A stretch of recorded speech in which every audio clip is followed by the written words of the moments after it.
ngigcineni gift. Siyanamukela babuhlongwane kwimbeleko. Seniperformile sibonile umsebenzi. Nibone kanjani umsebenzi wanamhlanje? Ngibonge kakhulu nami ngijabulela lokho umsebenzi. Siubone umuhle kakhulu umsebenzi kanti uyaqala ukuba khona. Kodwa ngawubona izinga lawo liphezulu kakhulu lo msebenzi obukhona namhlanje. Ngibonge kakhulu ngijabule kakhulu ukuba khona phakathi kwawo. Yebo, for ongalaziyo iqembu lenu, lingathi iqembu lenu la kuphi nichaze kahle ngeqembu lenu for umuntu ongalazi.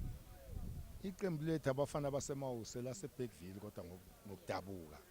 Kodwa isifundeli kuso iMawuse.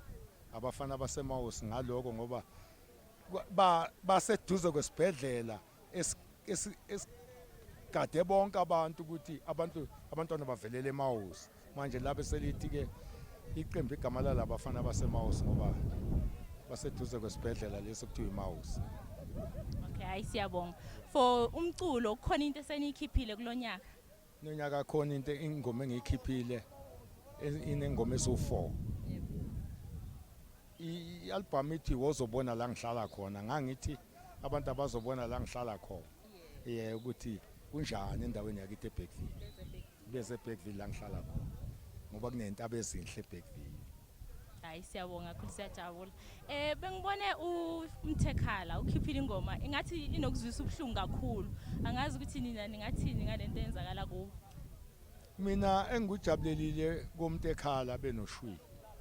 Ngijabulele nje ukuthi beqhubha isikhathi eside bephila ndawonye. Kodwa laba hlukane khona.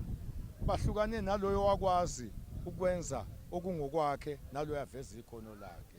Kube yiloko kuyake kube kuhle ukuthi umuntu nangabe kade nisebenza nonke sokukhona ukungaboni ngasolinye lapho phakathi kwenu kodwa nalo yakwazi ukuzimela nalo yakwazi ukuzimela.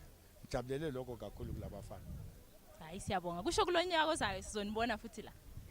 Kakhulu ngizobe ngimandla kakhulu kulonyaka ozayo. Ngibonge kakhulu nje nami ukuthi ngibe khona kulesikhathi kanti ngiphuza ukuzwa kodwa ngijabulele nje kakhulu ngonyaka ozayo uzongibona ngikhona. Hayi nathi siyimbeleko ayisiyajabula ukuthi nani senikhona kuyimbeleko. Ngibonge kakhulu nami kuba nani nje niyimbeleko jabulela lokho. Siyabonga babuhlongwane.